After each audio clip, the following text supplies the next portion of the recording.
नमस्कार दोस्तों, आज की वीडियो में हम डिस्कस करेंगे एक बहुत ही इम्पोर्टेंट पॉइंट पेंशन के ऊपर, यानी कि न्यू पेंशन स्कीम जो है या फिर ओल्ड पेंशन स्कीम, इसमें से कौन सी स्कीम कितनी बेस्ट है, कौन सी एम्प्लॉयज़ के भविष्य के लिए अच्छी है, उसके बारे में दोस्तों हम डिस्कस करेंगे। तो चलिए वीडियो को शुरू कर लेते हैं। मैं कृष्ण से रावत एक बार फिर से आप सभी का स्वागत करता हूँ आपके अपने YouTube channel post info and fun पे। तो ये पेंशन का मुद्दा दोस्तों सिर्फ डिपार्टमेंट ऑफ पोस्ट का नहीं है, बल्कि जितने भी सेंट्रल गवर्नमेंट एम्प्लॉयज़ हैं या फिर स्टेट गवर्नमेंट एम्प्लॉयज़ हैं जिनकी ज्वाइनिंग 2004 के बाद हुई है, उन सभी के लिए इम्पोर्टेंट जो पॉइंट है। तो जब भी किसी भी डिपार्टमेंट की यूनियन की मीटिंग होती है कैबिनेट सेक्रेटरी के साथ में, तो सबसे पहले उनका पॉइंट यही होता है री introduce of old pension scheme का।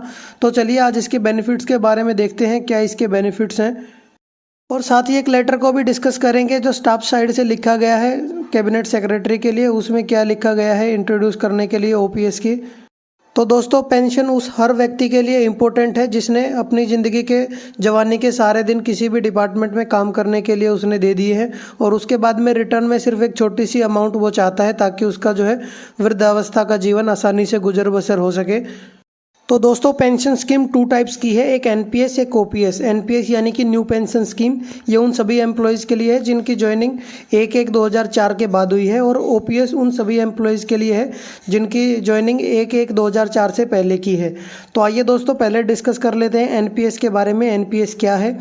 तो न्यू पेंशन स्कीम दोस्तों जिनकी ज्वाइनिंग 1/1/2004 के बाद हुई है, उन सभी के लिए एनपीएस लागू है। एनपीएस तो दोस्तों एनपीएस में जो आपकी बेसिक सैलरी और जो डीए की अमाउंट है उनका 10% डिडक्शन होता है, और उसी अमाउंट का 14% दोस्तों गवर्नमेंट की तरफ से मिलाया जाता है, और ऐसा दोस्तों हर महीने होता है 60 साल की एज तक। तो ऐसे करते करते और उस पर जो अमाउंट पे इंटरेस्ट लगेगा, यानी कि मार्केट में उसको पैसे को लगाया जाएगा, जो रिटर्न आएगा उसके बाद में उसको एक फुल अमाउंट दोस्तों वहाँ पर तैयार हो जाती है जब आपकी एज 60 हो जाती है।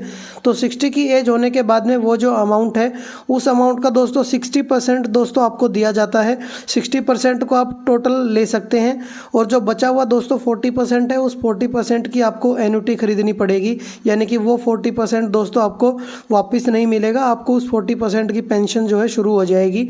तो दोस्तों ये जो 40% बचता है ये पैसा गवर्नमेंट के पास रहता है, और इसको फिर से मार्केट में इन्वेस्ट किया जाता है, और उस पर जो रिटर्न आता है उसके हिसाब से आपकी जो मंथली पेंशन होती है वो मंथली पेंशन डिसाइड होती है। उसके बाद में दोस्तों जब आप हो जाती है तब आपके जो नॉमिनी हैं उनको ये 40% जो अमाउंट थी वो 40% अमाउंट उनको दे दी जाती है। तो यहाँ पे दोस्तों एनपीएस में आपको सिर्फ वो 60% ही मिलता है, कम्यूटेशन की भी फैसिलिटी नहीं है। कम्यूटेशन क्या होता है मैं अभी आपको आगे ओपीएस जब आपको बताऊंगा उसमें बताऊंगा कम्यूटेशन की फैसिलिटी कैसे ले सकते हैं, क्या उसके फ़ायदे हैं। तो चलिए दोस्तों डिस्कस कर लेते हैं ओल्ड पेंशन स्कीम के बारे में। ओल्ड पेंशन स्कीम क्या है? तो जिनकी ज्वाइनिंग 1/1/2004 से पहले की है उन सभी के लिए ओल्ड पेंशन लागू है। तो जब आपकी रिटायरमेंट हो जाती है तो रिटायरमेंट के टाइम पे जो आपकी लास्ट बेसिक पे होती है उसका हाफ आपको पेंशन के रूप में मिलता है, यानी कि आपकी लास्ट जो बेसिक पे होगी उसका हाफ आपकी बेसिक पेंशन होगी, और उसके बाद उस पर जो डीआर रहता है वो डियरनेस रिलीफ भी लगेगा। और दोस्तों यहाँ पे देखिए कम्यूटेशन की फैसिलिटी भी मिलती है, यानी कि 40% की कम्यूटेशन की फैसिलिटी आप ले सकते हैं। तो चलिए डिस्कस कर लेते हैं दोस्तों कम्यूटेशन क्या होता है। तो दोस्तों कम्यूटेशन में जो आपकी बेसिक पेंशन होती है आपको पूरी फुल अमाउंट ना लेने की बजाय आप 40% दोस्तों वो गवर्नमेंट के पास छोड़ देते हैं। यानी कि दोस्तों मान लीजिए आपकी रिटायरमेंट के टाइम पे बेसिक पेंशन आपकी 50,000 बनी है, तो उसका 60% आप ले लेंगे 30,000, और जो बचा हुआ 20,000 है वो गवर्नमेंट के पास छोड़ देंगे आप। तो गवर्नमेंट के पास छोड़ने से दोस्तों आपका क्या बेनिफिट होगा? आपको दोस्तों वहाँ पे कम्यूटेशन वैल्यू होती है आपकी 61 की एज में जब रिटायरमेंट लेते हैं तो 8.1 समथिंग कुछ वहाँ पर आता है। तो 20,000 को मल्टीप्लाई बाई किया जाएगा 12 से, और इस कम्यूटेशन वैल्यू से 8 पॉइंट समथिंग से, तो यहाँ पर जो अमाउंट बन के आएगी यानी कि 15 लाख के आसपास आएगी, तो वो आपको एक साथ ही पेमेंट हो जाती है, यानी कि वो पैसा आपको एक साथ में दे दिया जाएगा। और उसके बाद जब 15 साल हो जाएंगे ऐसे ही, तो 15 साल के बाद में आपको फिर से वही जो पूरी अमाउंट थी, यानी कि आपकी जो बेसिक पेंशन थी 50,000, वो ऐसे ही मिलनी शुरू हो जाएगी। और दोस्तों ओपीएस में एक और फ़ायदा है, उसके बाद में जब आपकी एज दोस्तों 80 ईयर्स हो जाती है, तो 80 ईयर्स की एज होने के बाद में आपकी जो बेसिक पेंशन है उसमें 20% का इंक्रीमेंट होता है, यानी कि जो आपकी बेसिक पेंशन थी 50,000 रुपये उसमें 20% और बढ़ जाएगा, यानी कि अब आपकी बेसिक पेंशन 60,000 हो जाएगी। और उसके बाद दोस्तों जब आपकी एज 100 ईयर्स हो जाती है, यानी कि आप जब 100 साल के हो जाते हैं, तो आपकी जो बेसिक पे है वही आपकी बेसिक पेंशन हो जाएगी। यानी कि उस टाइम पे जो आपकी बेसिक पे थी, यानी कि 1 लाख जो आपकी बेसिक पे थी, वही आपकी इस टाइम पे पेंशन हो जाएगी, बेसिक पेंशन। उसके बाद जो आपका डियरनेस रिलीफ लगता है टाइम टू टाइम, वो अलग से रहता है।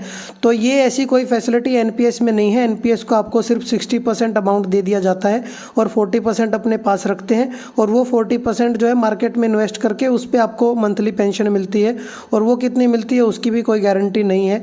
तो चलिए दोस्तों अभी डिस्कस कर लेते हैं ये ऑर्डर के बारे में, जो ऑर्डर अभी एक स्टाफ साइड से लिखा गया है कैबिनेट सेक्रेटरी को। तो दोस्तों ये जो लेटर अभी आप देख रहे हैं, ये सेक्रेटरी शिव गोपाल मिश्रा हैं, जो नेशनल काउंसिल सीएम के, उन्होंने लिखा है कैबिनेट सेक्रेटरी को और चेयरमैन को, जो जेसीएम के चेयरमैन हैं। तो उन्होंने इस लेटर में दोस्तों यही बताया है, जो विड्रॉल है एनपीएस का, उसको एनपीएस को खारिज करके और दोबारा से इंट्रोडक्शन करना है ओल्ड पेंशन स्कीम का।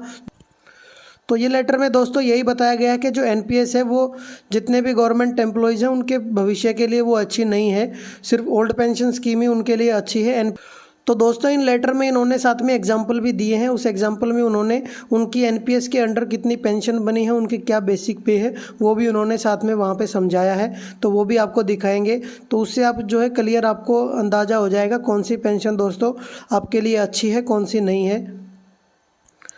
तो देखिए दोस्तों यहाँ पे बताया गया है, जब 2004 में जब इंट्रोडक्शन किया गया था एनपीएस का, तो वहाँ पे बताया गया था कि ये जो एनपीएस है वो एम्प्लॉयज़ के लिए बहुत ही फ़ायदे का सौदा है। लेकिन अभी इस बात को 18 साल हो गए हैं और बहुत सारे एम्प्लॉयज़ दोस्तों यहाँ पे रिटायर हो चुके हैं।